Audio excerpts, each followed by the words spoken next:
All right, all right, all right. Here we go. Welcome to the jungle. Really? Yeah, because I can't sing it. Welcome to the jungle. Yeah. Okay. We've got what it takes. Welcome to Denim and Pearls. My name is Michelle Moras. And I'm Brian Swanson We're Denim and Pearls. We're business casual with Pearls of Wisdom. from the porch. And welcome to 2004. 4 24. 24. You're only 20 years behind. 2024. This is going to be a great year, can't you tell? And this is the end of the first week of 2024. So those of you who like to do New Year's resolutions, how are you still doing it?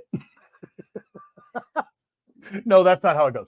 The professional way is, how's that working for you? How's that working for you? It's really, you've got actually the first 2 weeks. If you can make it through that, then you might actually make a habit in that. And that's I was just listening to something today. It takes anywhere between 20 and 60 days, but I always heard it takes at least 20. It takes 20. Minimum 20 days to start messing with a habit. So like if you're trying to stop smoking, you don't smoke for 20 days, you probably can do this, that kind of thing. But fair enough. I have a story for that, but going to the gym, that's a whole nother thing, or working out or eating right or whatever it is. So keep doing what you're doing. Do well, because you made a promise to yourself. And what's the last thing you want to do is break a promise to your favorite person, yourself. That's too serious. I think the first thing that should do, though, is make it a habit to listen to us every Friday. Oh my goodness. Like and share. And then you're always going to be getting pearls of wisdom and advice. That's a very good habit, by the way. That's a very good habit. And think about it. If you do it for 28 days, it only takes 4 shows. That's pretty good. It's an easy habit. It's a very easy habit. 28 days, 4 shows. If you need to go 60, okay, well, that's 8 shows. I was thinking, I went to the gym last night with my husband. I usually go in the morning, and I went last night with my husband, and the gym was packed. I mean, not one machine was empty. It was insane. Then I went this morning at my normal time, and there was 3 of us in the room. I like it like that. But well, think about all of the money, and that's where these physical fitness places make their money. Is this first couple weeks, the last week or everyone pays for the year. Everybody pays for the year, and I'm going to do this and I'm going to do that, and then nobody shows up. And if I pay for it, then I know I'll do it. Yeah. It's kind of like BMG used to be back in the day. What's BMG? BMG, the music service, where you would order a cassette tape, or then they moved into CDs, and you'd order one of them and you get 12 for free. But then he ended up sending it to you every month, so you were spending $20 or $30 every month. Oh, without warning. I wasn't around for and that. Then BMG was so bad, they used to follow me. I don't know how they did it, but somehow they tracked my address. So every time I moved, and I moved a lot, every time I moved, it would take about 3 months, and I'd end up with all of my stuff all over again. That's funny. I've never heard of that company. You could never get rid of BMG in the world, but I'll actually be consistent like that.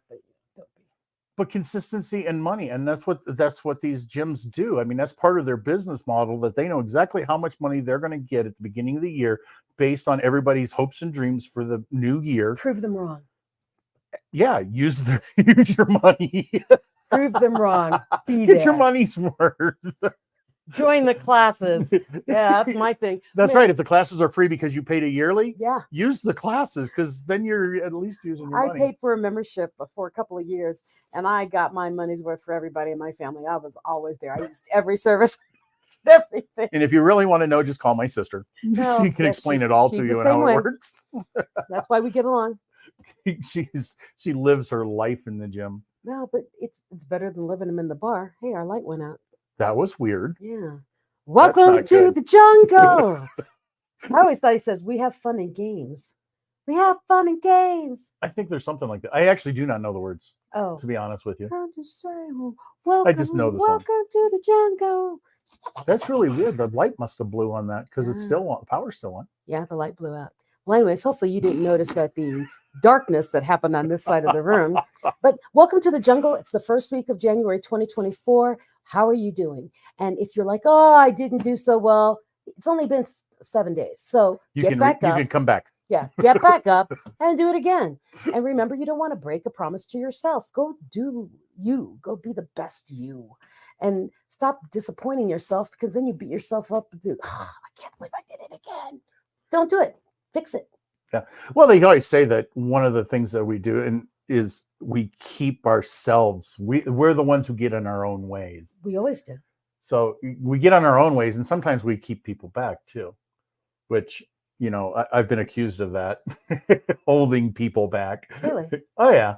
Huh. It just all depends on your No, drive no. and your motivation and It's the his reason why. yeah, but. See, I see his yeah, buts as a challenge to prove why I'm right. Some people, Yeah, but what are you trying to say? some people will hear yeah, but and do, oh, maybe you're right, and then they pull away. Mhm. So maybe that's how you hold. Because I can't see you holding people back. No. No, you're a supporter. You're like, go, go, go, go. Except, how much money is that going to cost? Maybe you should evaluate that one. Well, sometimes I get a little. Why are we talking about me? Sometimes I get a little I want to say overzealous, but that's maybe not the proper term. You're never overzealous. Because I always see things. I evaluate things ahead of time, and I'm not always right. Yeah, so I won't say I'm never right, but if I will. anything, he's a cautious person. He's very. I can be very cautious. Yeah, but based on experience now. yes, based on This experience. is based on experience and the things that happen and foreshadowing and those kind of things. And I make those calls. Sometimes I say them out loud. Sometimes I just let them play out. I think with you, I've been better off at letting it play out. That's because you trust me. Yeah, there's a trust factor there. You know I'm not going to do anything to hurt you. Well, no, I don't think of it personal. I think of it as okay, you decided to go to, let's say, an event, and in my mind, I'm going, that's crazy. Why would you spend the money? Why would you spend the time to go to an event that's got 12 people at it, and you had to fly across the country or whatever? I'm just making up example I do this here. often, by the way. And I sit at home and I go, why? But then if I don't say anything, it always comes back that I'm kind of wrong with, you met this person who helped you with this, or that person who helped you with that, or you had this experience that did this, so that's my reservation. I didn't say it before, but my reservation held it. It's like, oh, yeah. It was like, oh. See, Brian Okay, I got guess used you'll to learn her me. lesson on this one. Well, he got Guess used not. around me because I move by spirit, basically. I trust. So when spirit, the universe, God, whatever you believe in, says you should go there, and I feel good about it, I just go. Which is why on your digital portion of it, I've went back and said, you need to get rid of this. Huh? The stuff that we canceled, all of the digital format stuff that we canceled, is because you felt good about it at the time, and it looked good, like a great opportunity, a great tool, but it was a tool you weren't using. I didn't know how to use. That's that too, but you weren't using, or you didn't need it, or whatever. Technical stuff, I forget technical things, but I'm talking physical events. Right. So we put the money back in your pocket in that case, because I could look backwards and go, yeah. But when I go to events, I really go to with the trusting that I'm there to meet someone or someone's for something very particular, and I need to be open to go. And so I am going, like we are going February 1st through 5th to Houston. We'll be at the Becoming the Best Better You. Yeah, they've changed the name of it, right? Yes, they had to trademark it. So Becoming the Better You in Houston, February 1st through 5th. But we're having a night event on the 1st that you can come. It'll be free to anyone who wants to attend. It's called an Amplifluence event. You might have seen, I've done it before with Dr. Smiley. We run around and we promote books. And while this one, we're going to be promoting the book for Becoming the Better You. They have a collaboration book, and we're going to be promoting that one and then inviting other authors and people who just want to come out and hang out. Did you know that? I didn't know it, but I suspected it. Yeah. So Brenda asked me to do that. As you heard, I said suspected, not expected. So we did it before, but this time I'm I deliberately used that word. Yeah, we're actually going to do it. And so the whole thing about it is, we want to meet us in Houston. You can meet Brian and I together in Houston. We're kind of a hoot in person, and you've seen us kind of babble around here. Now, we were talking about you earlier. I have to talk about me now. We always talk about you. No, this is something about what you just said. Your new glasses? No, about me. I go even though it doesn't seem like it's a good fit. I was telling my mentor yesterday morning, that I think I've expanded too much. I think I've been spread out too wide, Mhm. and that I need to pull things back, and that I'm reevaluating where I'm spending my energy, and that these are the things I like to do, and these are going to propel me to the next me that I see in the future, and that these don't serve that purpose. So I'm going to pull back, get rid of those things. And he said, so why are you pulling back? And I said, well, because I go to these things and sometimes I don't even know why I'm there, and blah, blah, blah. I'm wasting my time. He is, do you love God? Yes. Do you trust God? Yes. Has he put you in any room that was bad for you? No. Have you always had something good happen to you when you go to these places that you don't want to be at? Yes. So why are you pulling back? I'm like, oh, dang it. Well, and I 100% agree with that, minus maybe a 1%, just because of the fact that sometimes you have to evaluate the one is the cost to your pocketbook, and two, is it worth that? Is it worth the return on investment? So like when we're going to Qatar, we're going to Qatar. Well, yeah. That's worth the investment. I don't care if 3 people show up, the 2 that brought you are the ones that matter. You always want to know the highest powered person in the room, and guess what? We were invited by the highest we're being invited by the highest person. So okay. But yeah, so he agreed with the whole plan of pulling back from the things that don't serve my bigger vision. Correct.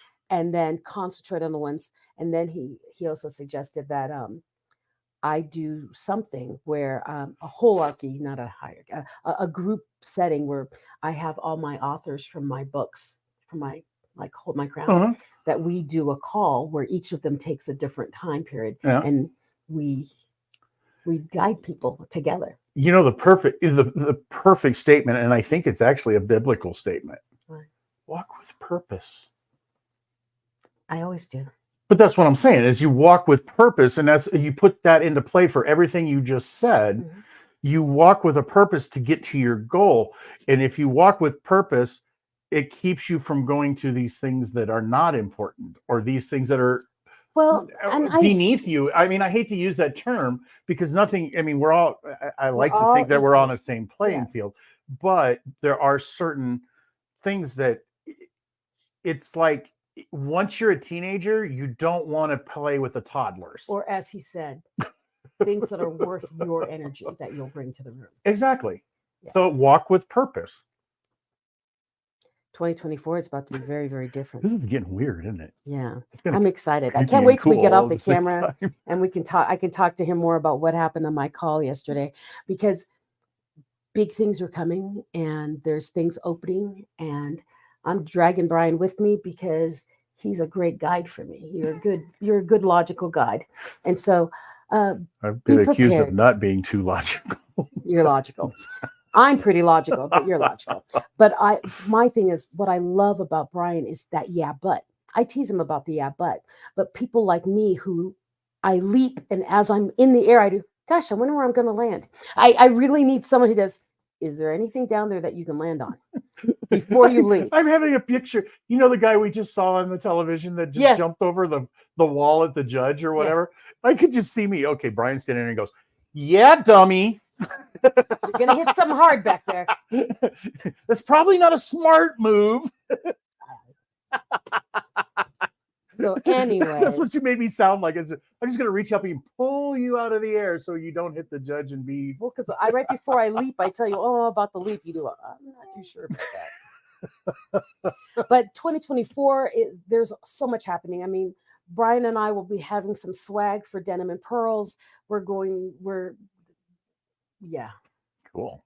Yeah. Cool. We're branching. 2024 is a gigantic year of, actually, my word for the year is fine tune. And the reason I'm saying fine tune, it's multiple reasons. It's the music side. We're going to be fine tuned. And then that we're tuning. But I'll bump on the pun. Yes. And then the tuning that we'll be doing together with Denim and Pearls, and with the music album and the speaking and all that craziness and all the travel we'll be doing. So excited. As you can see, I know nothing about what she's thinking at this moment. I'll talk to him after we get off. Next week, I'll know more. Yes, next week you will. Next show, I'll know more. But yeah, 2024. Welcome so to like the and share, and make sure you tell people when you like and share.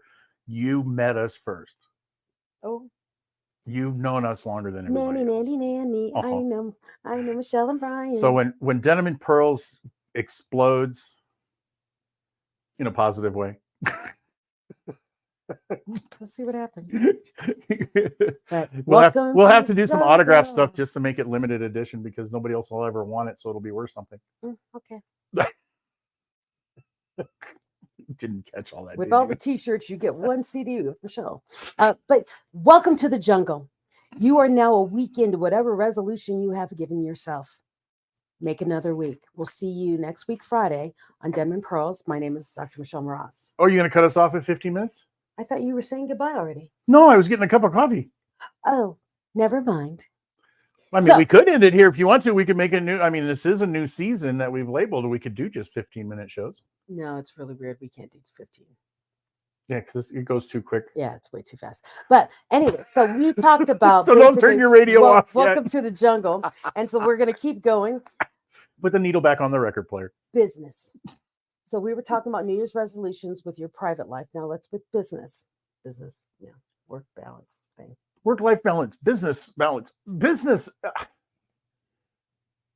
We are always in the same trek, the same, as you say, the same rut, which can become a grave when it comes to our business. See, I listen sometimes. You do. Okay, even though you've said it 400 times, I finally figured it out. But our businesses are hard to change direction with, but you've got to begin the process.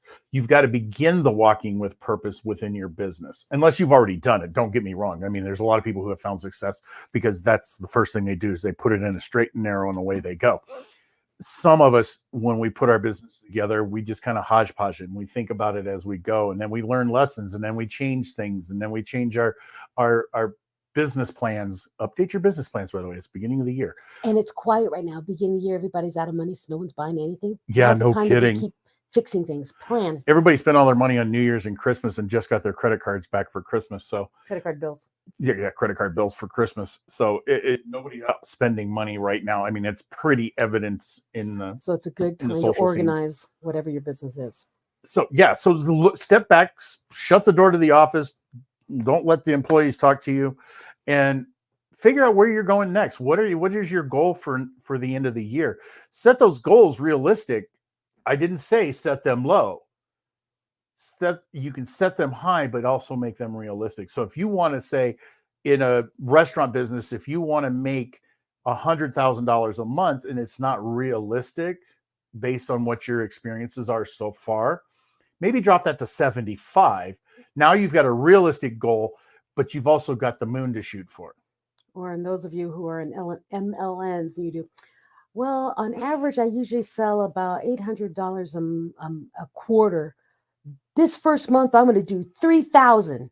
That's unrealistic. That's not going to happen. Okay, so maybe you did 800 a quarter. Now you want to do 800 a month. That might work if you hustle.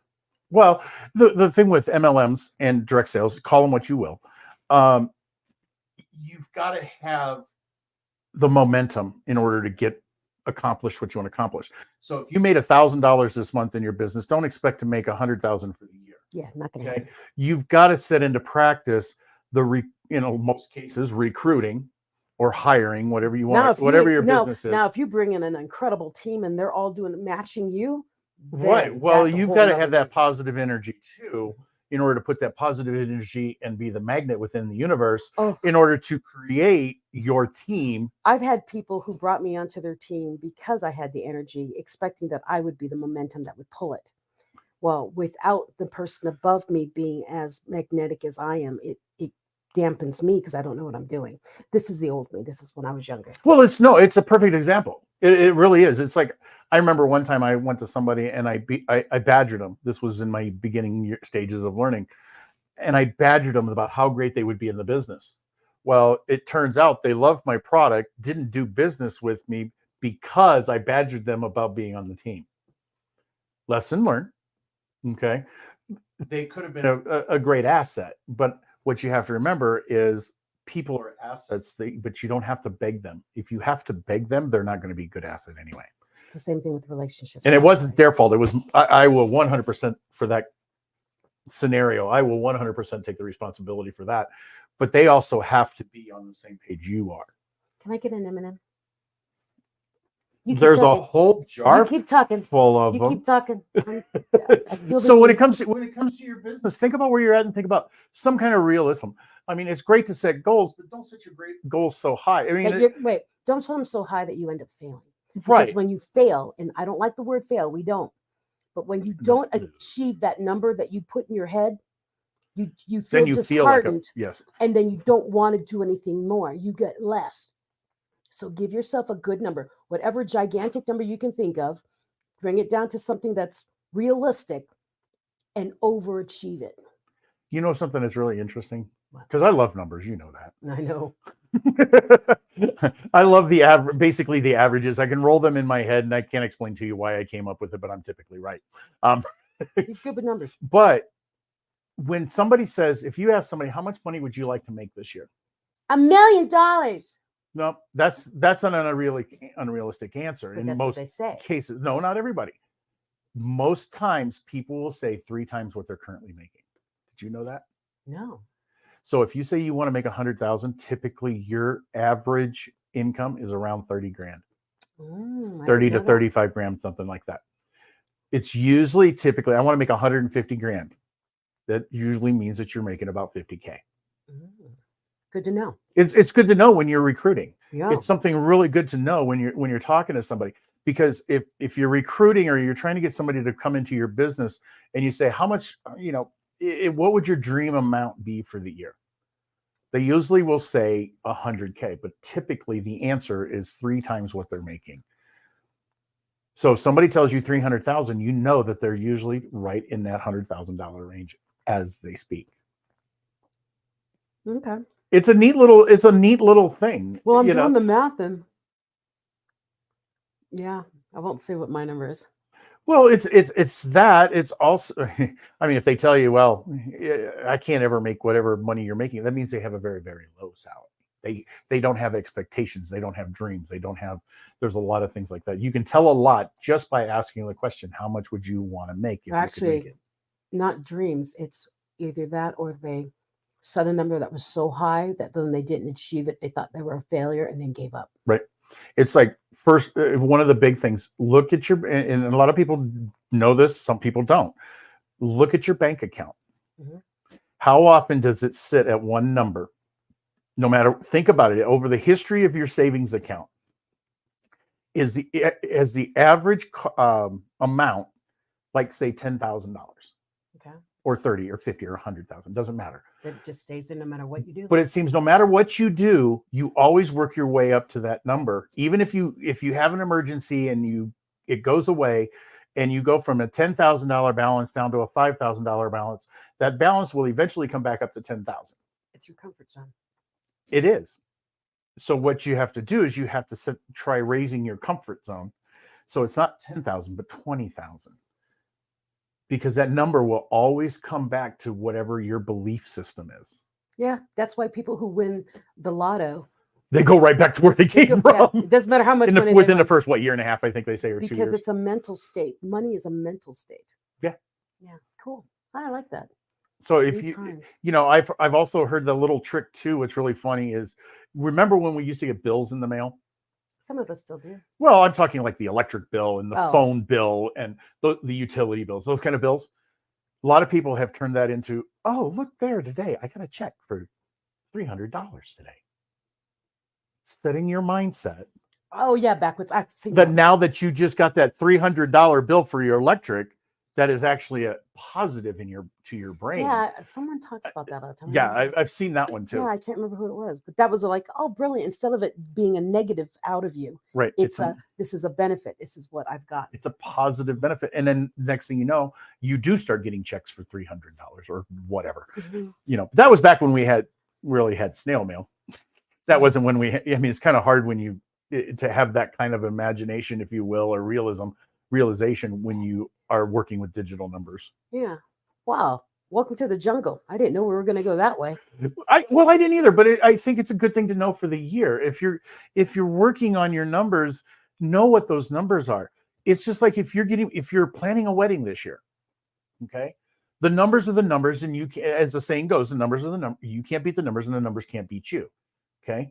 If you're going planning a wedding this year and you're sending out all of your invites and you want 300 people at your wedding reception, how many invites do you need to send out? 900. 600.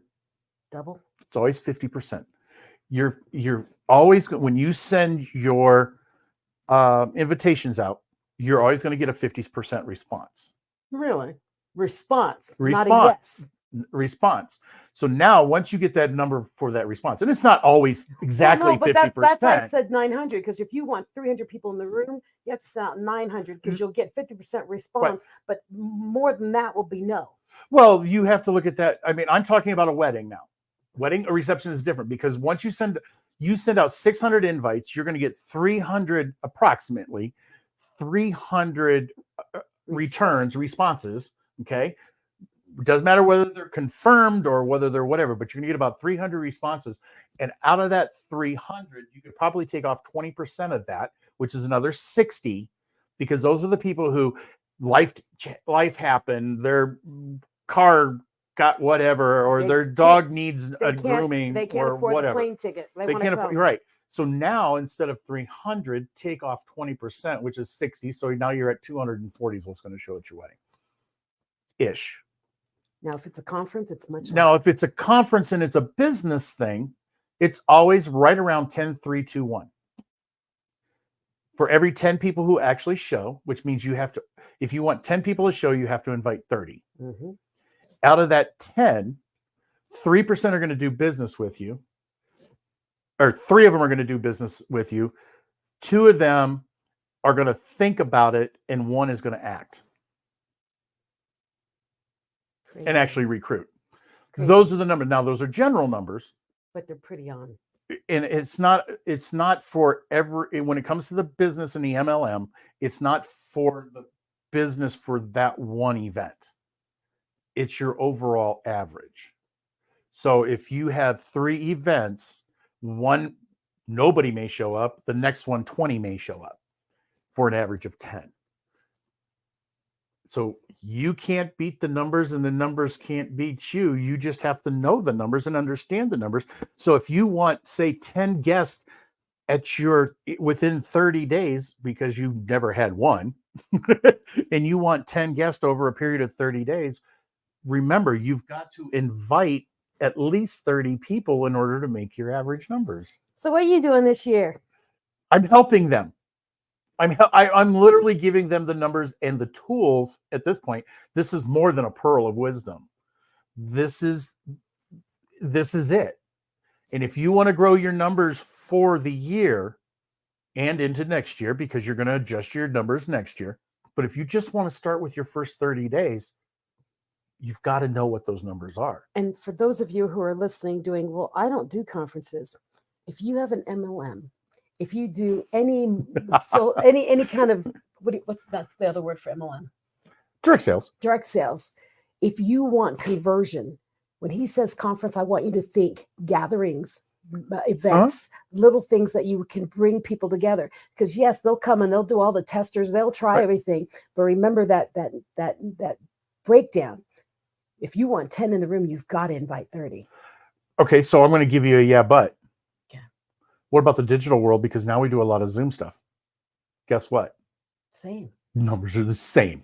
It doesn't matter whether it's a Zoom call. That means you've got to be in front of 30 people on over 30 days in order to get 10 people to do something with you. So when you think about something, not everything. Let's say if you have the direct sales MLM thing and you are doing Zoom calls, great.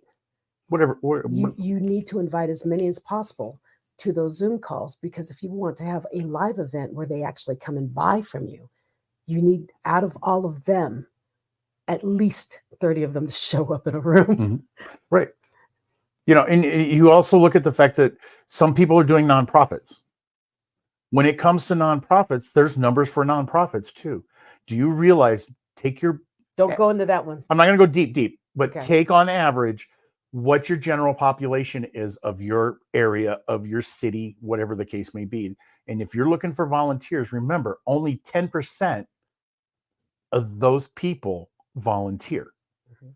Plain and simple, 20% out of 800,000 is how many? 200,000? I don't do numbers like that. Well, 10,000, whatever. Anyhow, you take that 10% number, okay? That's how many volunteers you have. And then you have to remember how many organizations or volunteer organizations those people are split up. And there are exceptions, because there's that one person who does five volunteer things for nonprofits, whatever. But you got to remember, all those nonprofits are out there digging into only that 110%. That little demographic. So think about it, even if it's in a small town. I mean, I put these numbers to the test right here in my little town when I was with a chamber and a couple other things. We had a population of about 10,000. Okay, about 1,000 people were volunteered, but that was divided up between all the churches and all the other organizations. And for some reason, we couldn't get more than 5 people that would even dedicate their time. Run the numbers backwards, we were sitting right where we needed to be. Yeah.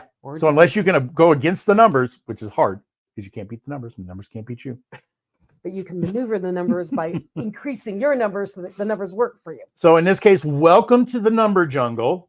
Yes. Welcome to your business going forward. Know your numbers, because I don't know everybody's numbers, because your numbers, I can probably give you restaurant numbers because I know the restaurant business so well. But think about whatever you're doing right now, what you're working on right now. Right. Start running the numbers in your head. And if you don't know the numbers, work backwards, and all the paperwork that you're probably doing, you should be doing, because taxes are coming up soon. Oh God, don't remind me of that. Yeah. So, I mean, it depends too. Sometimes it's not about, believe it or not, when we get in a rut and we think about cutting cost, it's not always about cutting cost. It's about getting the numbers up to your level. This is where I'm at. You know, how do you get your numbers to your level? How do you work the numbers to get to where you want to be, as opposed to cutting back? Because what's one of the first things in a small business that we get rid of, which is the stupidest thing, if you think about it logically? The first thing that we get rid of. People. People's number one. What's number two? Processes. Advertising. Advertising, yeah. Why get rid of advertising when that's what brings business in? You just have to learn how much advertising you need to do and what that advertising will bring in, and maybe customize it a little bit. Make sure you hire the right kind of people. Oh, well, that's a whole nother conversation for a whole other thing, because when it comes to the right type of people, we're dealing with a different, and I hate to say this because it's an age thing. No, but we're dealing with a different generation in a but you also can't say this because thought. The people we're talking to all have completely different demographics for people that they hire. Oh yeah, well, we see it when we see all kinds of demographics, and I'm talking age demographic here, generational demographics, because the generation today that should be our workforce are not. They're not going to McDonald's and say, "Give me a job. I have to have a job." They say that McDonald's, and I'm only using them as an example because it could be Walmart, it could be anywhere else. But when we were kids, it was Walmart, it was McDonald's, it was Burger King, whatever. All of those, what we called teenager jobs, are now adult jobs. Have become adult jobs, and those teenagers don't want those jobs because they think they can sit behind that computer there and make more money doing that, or they can sit on their backsides and somebody's going to pay them to sit on their backsides. So the attitude of today's generation, okay, and it's all encompassing. It's not every particular individual. Well, I'm just laughing that government contracting and things like that, people come out of school and they're demanding more of a salary than the people who are tenured. Yeah. And they do, well, I'm worth $280,000. They're like, that's fine. The head guy only makes 120. You know, that kind of thing. It's right. Well, that's because it's what they're being told. Numbers? Yeah, where are you getting these numbers? It's nonsense. That is a lesson that they have learned in some way, shape, or form. Somebody in that school or wherever they went and got education. When you get this degree, you're going to be making this amount of money. Right. It's like my daughter. She will not do anything for free for dad because she must be paid for it. Kiss my backside, you're a family member.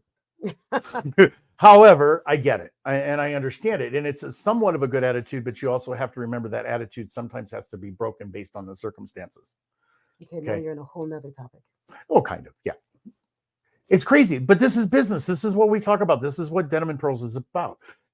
And for some reason, I'm on a roll today. You are. And these are numbers and things and facts that people need to know to grow their business or even sustain their business. So bottom line, it's January, it's quiet, it's slow, people are not spending money. So what you need to do is look at those numbers, figure out where you need and where you want to go realistically, and then make a plan for that realistic number, a plan to overshoot the realistic number. If you are only advertising and talking to 10 people at a time and wishing that all 10 of them will purchase from you, it's not going to happen. You need to get a bigger base in there, because remember that what he said, 30, you have 30, you're going to only get 10. Out of that 10, you're going to get 2, and only one's going to probably convert to complete. So keep that in mind when you're inviting and doing your Zoom calls or your little get-togethers, whatever it is. You have to increase the numbers. So if anybody out there is on your side and really likes you, say, I'm so glad you're coming. Invite a couple of friends. Right. And if you invite a couple of friends, I'll give you a little gifty something or whatever to thank them for being there. So we're kind of like done with our time. Yeah, I think this is, you know why? Here's another little secret too. Uh-oh.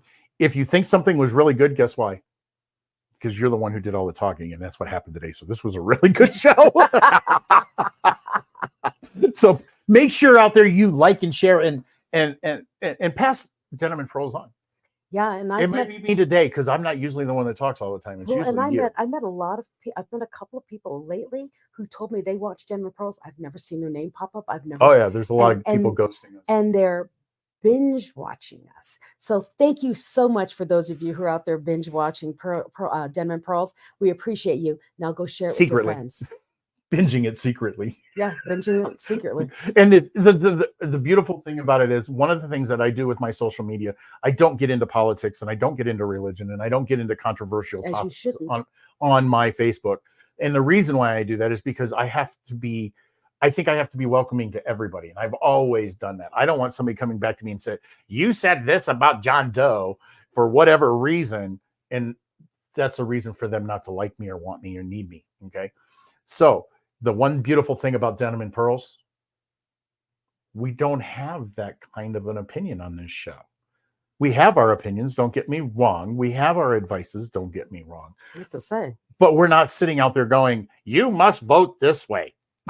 And we never will. And we never will. We always keep it because it's about people. It's about you. If I can find the camera, it's about you.